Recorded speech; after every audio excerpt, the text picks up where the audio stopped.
Rannsóknum mínum má skipta í þrjá parta, þrjá hluta. Eitt af því sem við gerum að byggja rannsóknir sem snúa að vefjaverkfræði. Það snýr þá því að þróa aðferðir til þess að rækta stofnfrumur yfir í bein, yfir í brjósk og þá í þrívídd, þannig að við getum mögulega að nota það einhvern tímann í framtíðinni í læknisfræðilegri meðferð. Til dæmis mætti nota vefjaverkfræði í viðgerð í hnjáskaða, í viðgerð á mjaðmaskaða, alls kyns öðrum beinkvillum.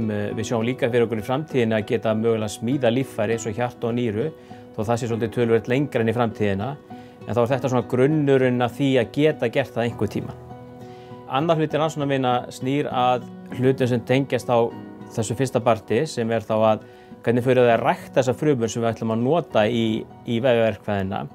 Og þar höfum við undanfarin svona 10 ár verið að þróa aðferðir þar sem við notum blóðflugulífsöt. Þá tökum við þær blóðflugur sem eru ekki notaðir í meðferð og búum út úr þeim ákveðið svona æti sem við notum til að framleiða og rækta og fjölga frumum sem hægt að nota í slíka meðferð. Þetta svona eins og við sjáum að geti komið í staðinn fyrir að nota hluti eins og kálfasermi og aðrar dýraafurðir. Í þriðja lagi svo rannsóknir sem við hófum fyrir svona cirka 8 árum síðan, 8 til 9 árum síðan, þar sem við byrjuðum að skoða það hvað gerist við blóðflugur og rauðfrumur þegar við tökum þær út úr blóðgjörnum og geymum það svo í plastpoka í ákveðinn tíma.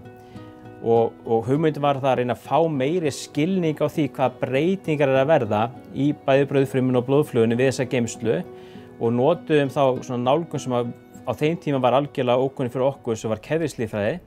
Fórum í samstarf við aðilinn eins og Óttar Rolfsson og Bernhard Pálsson og gátum þannig aukið skilningurinn bæði okkar og vísindasamfélagsins á því hvernig rauðfrumur og blóðflugur haga sér við geymslu. Og það má segja það að þetta hafi sett blóðbankar svolítið á kortið í vísindaheiminum alþjóðlega og við höfum birt fjöldan allan af greinum sem tengjast þessu og erum ennþá í dag að vinna með rannsóknir á þessu sviði og við erum fann líka að nota þessa aðferðarfræði í aðrar rannsóknir hjá okkur í blóðbankanum. Tilgangurinn með því að skoða hvernig rauðfrumur og blóðflugur haga sér við geymslutíma kannski ekki endilega að lengja geymslutíma þeirra, heldur að auka gæðið þeirra við geymslu.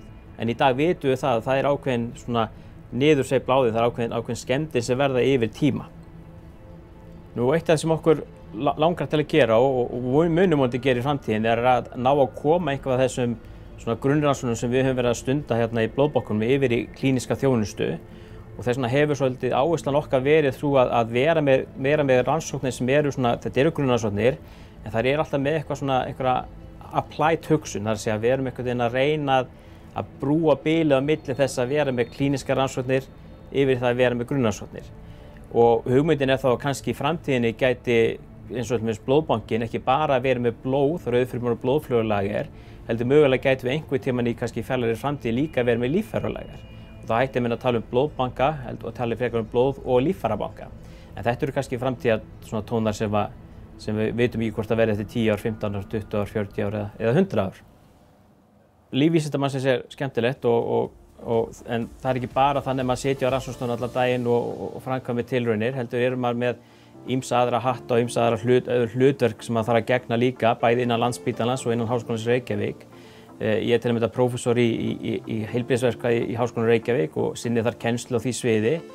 Einnig ég forstöðumaður stofnfrumuvinnslu blóðbankans og held þar utanum ásamt mjög góðu fólki svona vinnslupartunum af stofnfrumum sem fara í sjúklinga á Landspítalanum.